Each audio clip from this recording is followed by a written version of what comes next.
네, 정치 속보기 시간입니다. 탈당을 선언한 김종인 전 대표가 개헌을 고리로 한 비문 세력 규합에 나서는 모양새입니다. 더불어민주당도 맞불을 놓듯이 개헌 의총을 열어서 머리를 맞댔다는데 조선일보 이하원 논설위원과 함께 다시 불붙은 개헌론과 관련한 이야기 나눠보겠습니다. 네, 어서 오십시오. 네. 자, 당내 강성 개헌론자였죠. 김종인 전 대표. 그렇죠. 민주당에서 이제 드디어 탈당을 했습니다. 예. 그랬더니 민주당도 개헌 의총을 열었다는데 이게 무슨 일입니까? 한마디로 오늘 아침에 열린 개헌의총이라고 한 것은 네. 김종인 전 민주당 대표가 탈당을 하면서 탈당을 할 것이라고 구체적으로 이름까지 거론되는 사람들이 있지 않습니까? 아, 동반 탈당자요? 그렇죠. 네. 그리고 당내에서도 아니 지금 다른 당은 다 개헌 입장이 있는데 문재인 대표는 뭐냐라는 얘기가 나오니까 부랴부랴 만들었는데 자 결론적으로 얘기를 하면은 민주당 의원이 121명인데 네.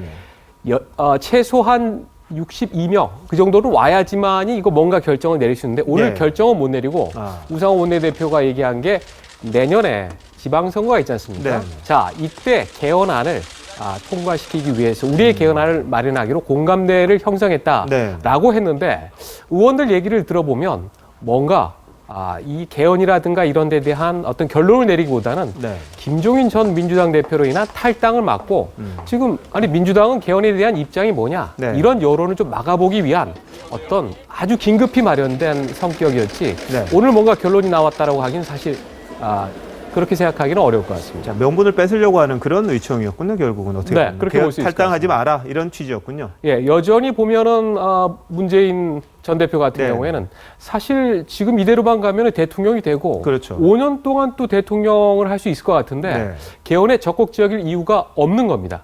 그래서 지금 다른 당에서는 한 3년짜리를 해서 네. 2020년 4월 15일에 21대 국회의원 선거가 있지 않습니까? 같이 여기에 하는 맞추자는 움직임도 네. 있고 그리고 탈당한 김종인 전 대표 같은 경우에도 네.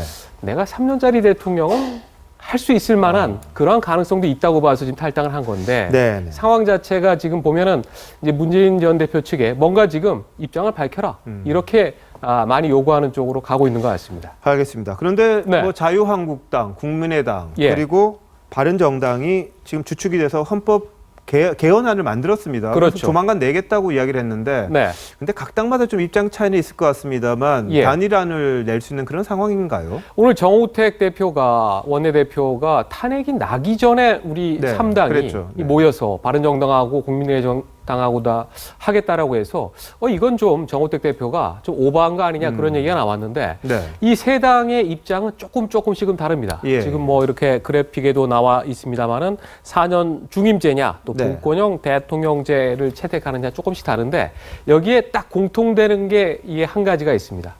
지금 이 세 당은 어떻게 보면은 혼자만의 힘으로는 집권이 어렵지 않습니까? 그렇죠. 그래서 네. 개헌 어떻게 해서든 개헌을 매개로 가야 되는데 예. 그러려면 하나를 묶을 수 있는 게 뭐냐?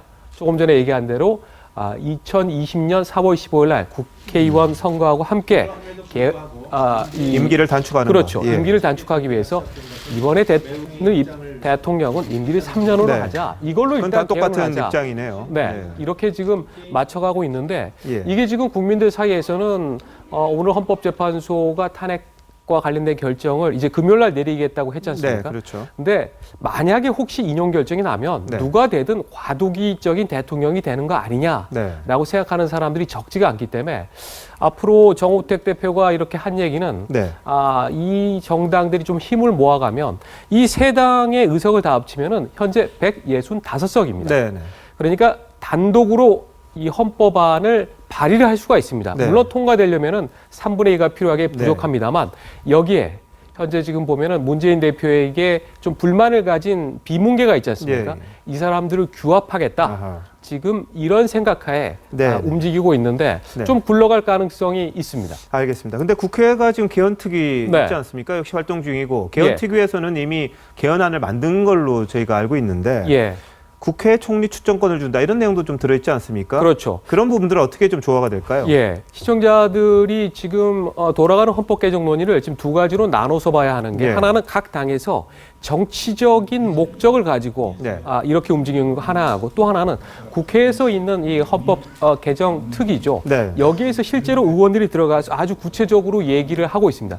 지금 앵커께서 얘기한 대로 지금 각 분과가 있는데 네. 지금 그쪽에서 하나 거의 대부분의 한 명의 의원을 빼고서는 지금 찬성하고 있다고 하는 게 쉽게 말해서 대통령은 국민이 뽑고 네. 총리는 국회의원들이 뽑자.